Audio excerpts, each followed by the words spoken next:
Olá pessoal, vamos continuar aqui trabalhando com CSS.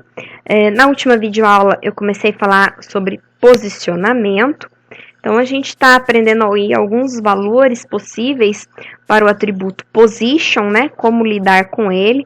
Embora depois a gente vá aprender também grid layout, flexbox, que permitem uma facilidade, uma flexibilidade para trabalhar também com posicionamento, né, dos elementos. Mas vamos dar uma olhadinha ainda aqui no position, tá? Então, nós vimos alguns na aula passada, o position static, o position fixed e o relative, né? E agora nós vamos trabalhar com o position com o valor absolute, tá?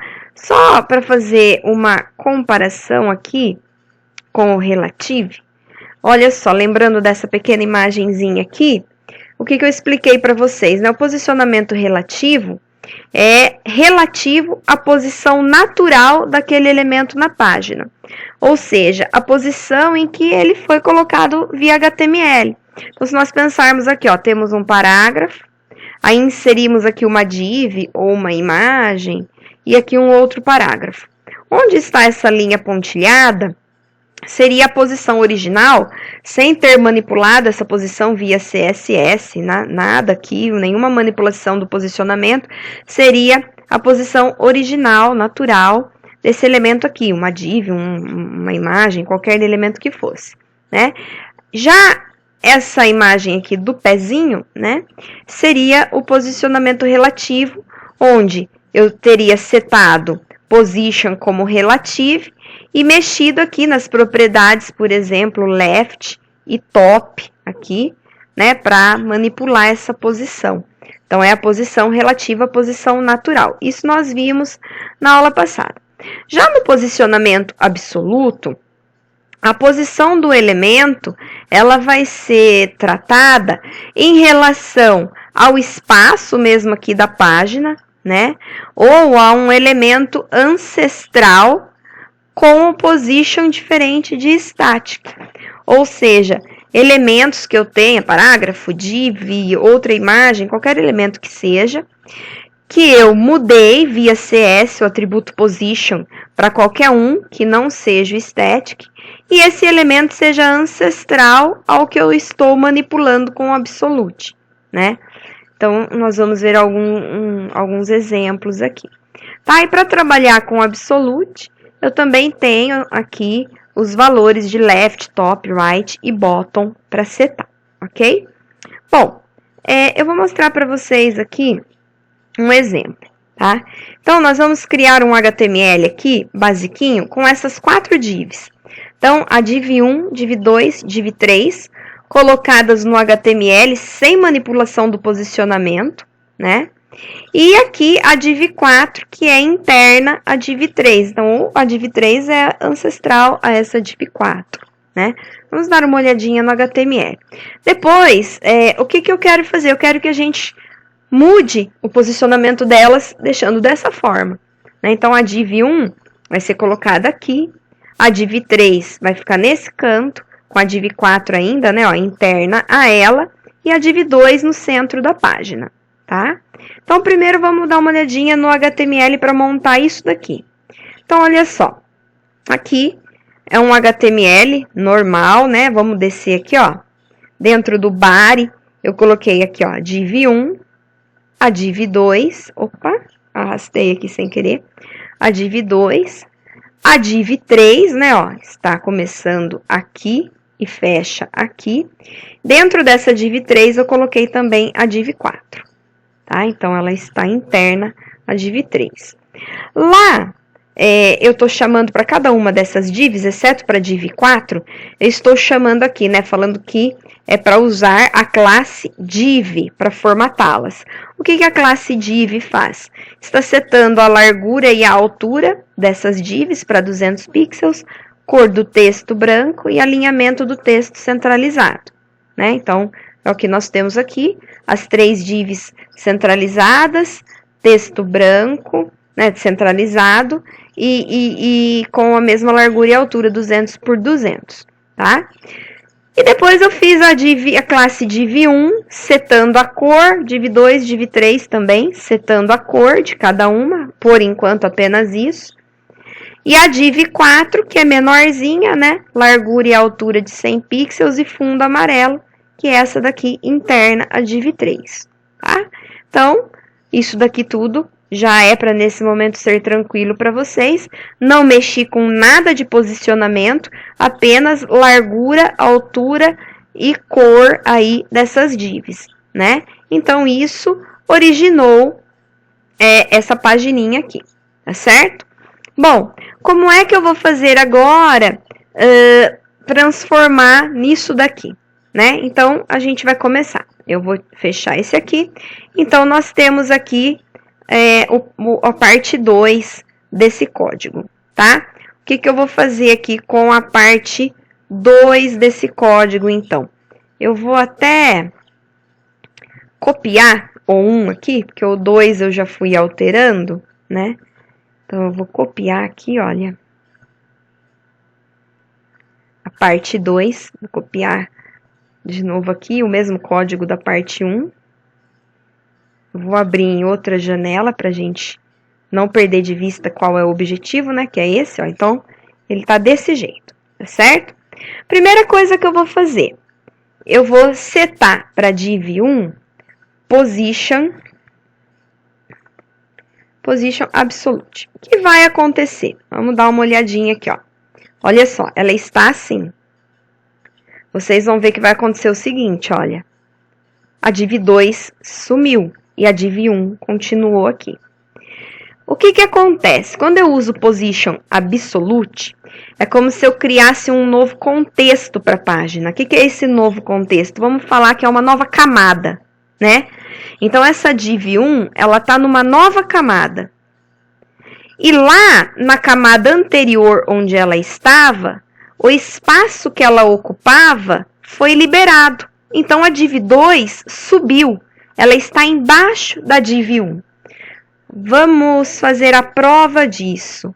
Eu vou colocar aqui, olha, o opacity. Vou pôr 0.5 aqui para deixar ela mais clarinha.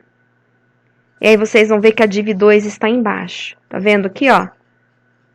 Deixar mais clarinha ainda. 0.2. Vocês vão ver que está ali, ó. A div2 está aqui, tá? Então, setei um pouco de transparência para div1, para vocês verem que a div2 está ali, tá?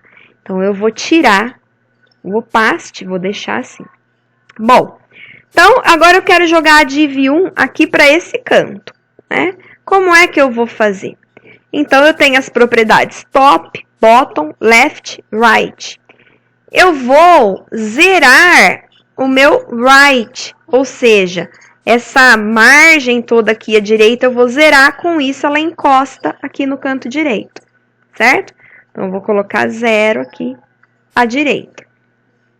Com isso, olha, ela encostou. O único problema é que não está zerada as margens default aí, né, que nós temos aqui na página. Eu vou zerar para colar aqui em cima e colar aqui à esquerda, tá? Então, eu posso fazer assim, ó. Vou colocar asterisco, ou seja, vale para todos os elementos da página. Eu vou setar margem, né, de todos os lados para 0. E aí, com isso, eles vão encostar. Tá certinho aqui, tá vendo? Bom, então, nós já temos o primeiro passo, que é isso daqui, resolvido, né? Agora, vamos para fazer aqui o próximo passo, que é centralizar a div2, tá certo? Então, para centralizar a div2, nós faremos a mesma coisa. Então, eu vou aqui na div2 e vou também usar position absolute, certo? O que vai acontecer? Nova camada criada, o espaço que ela ocupa vai ser liberado, então a div3 vai subir, né? Só que como nós não mudamos a posição da div2, ela está numa camada mais acima, né? E a div3 está embaixo dela.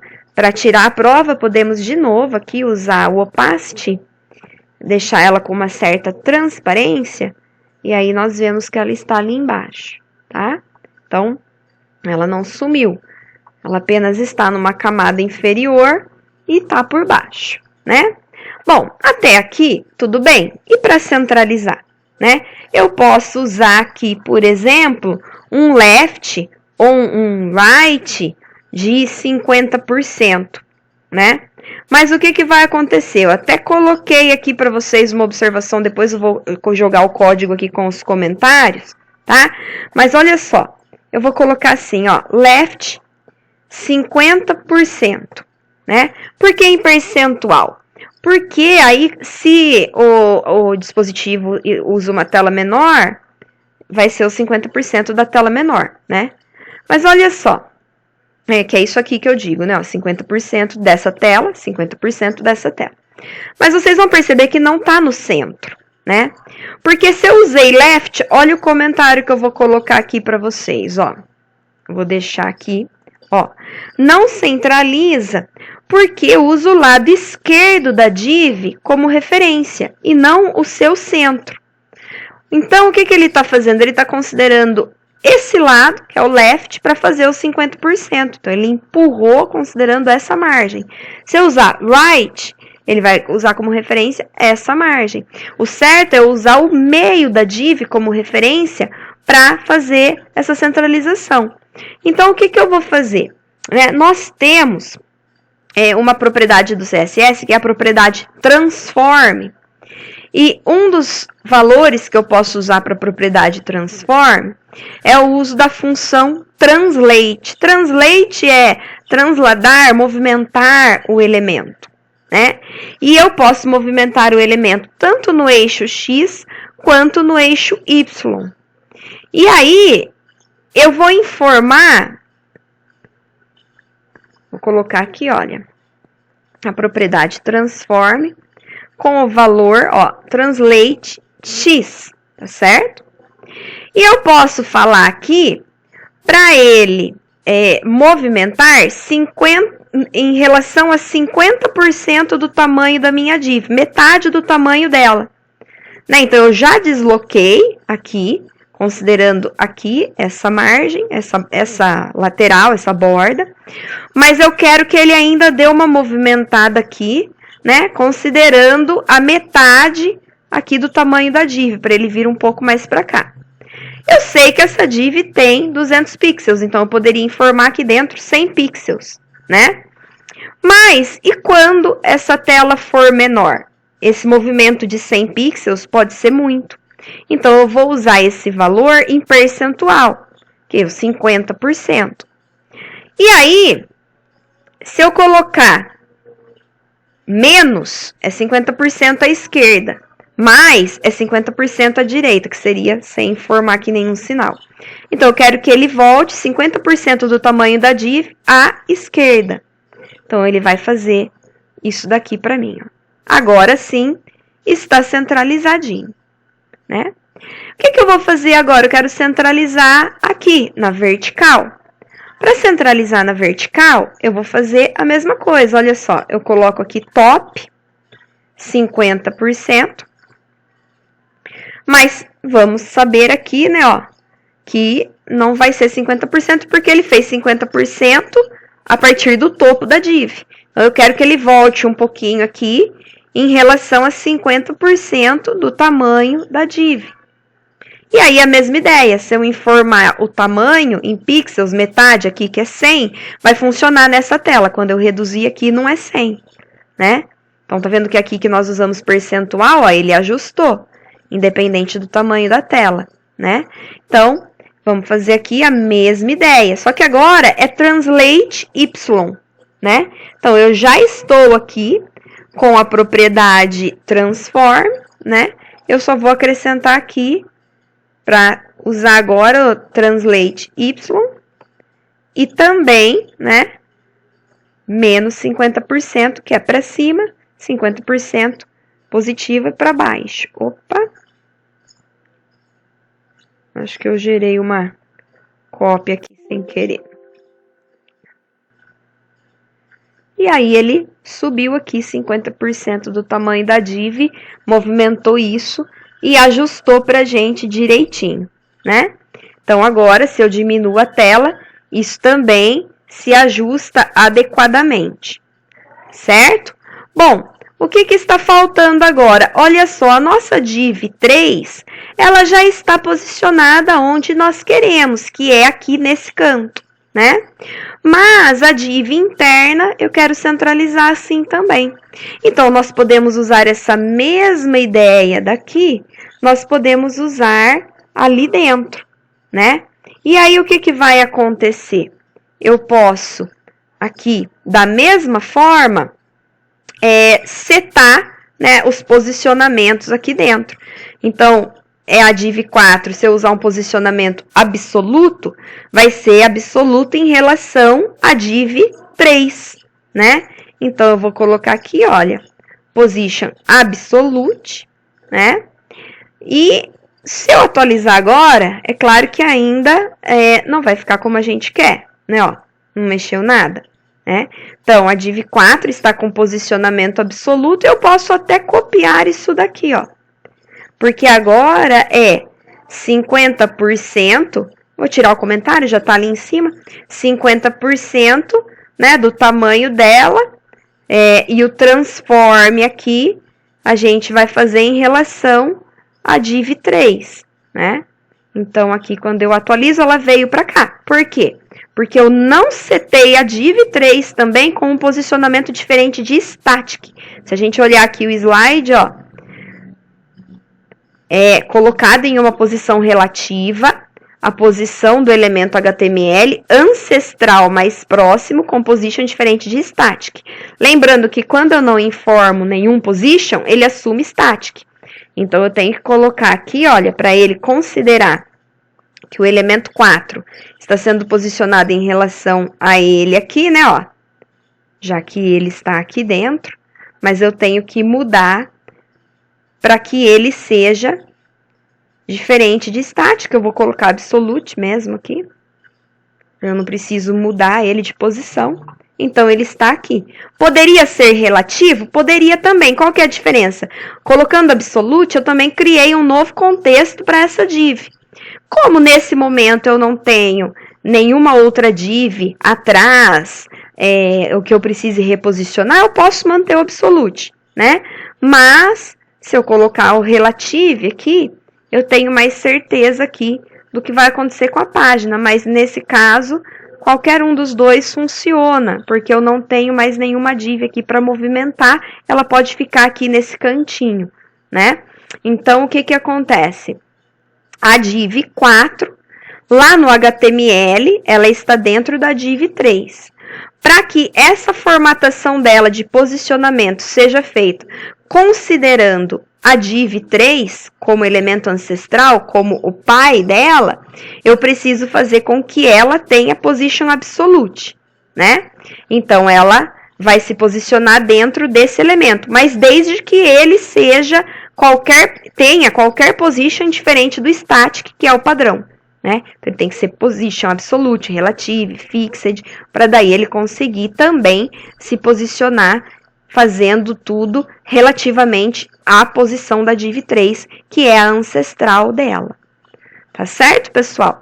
Bom, para que tudo isso? Por que esse monte de quadradinho, Simone? Aqui é um monte de quadradinho, mas isso tudo nós usamos quando nós queremos fazer o layout da nossa página, né? Então, eu quero fazer um layout posicionando imagens, posicionando divs, né? Como, por exemplo, sites com notícias, blocos de notícias.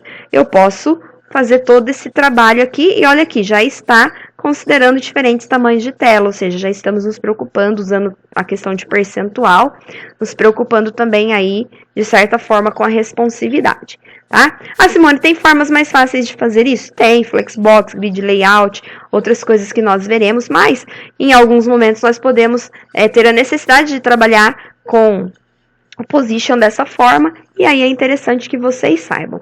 Ok, pessoal? Eu vou postar esse código para vocês e qualquer dúvida, vocês mandem mensagem, tá certo? Até mais!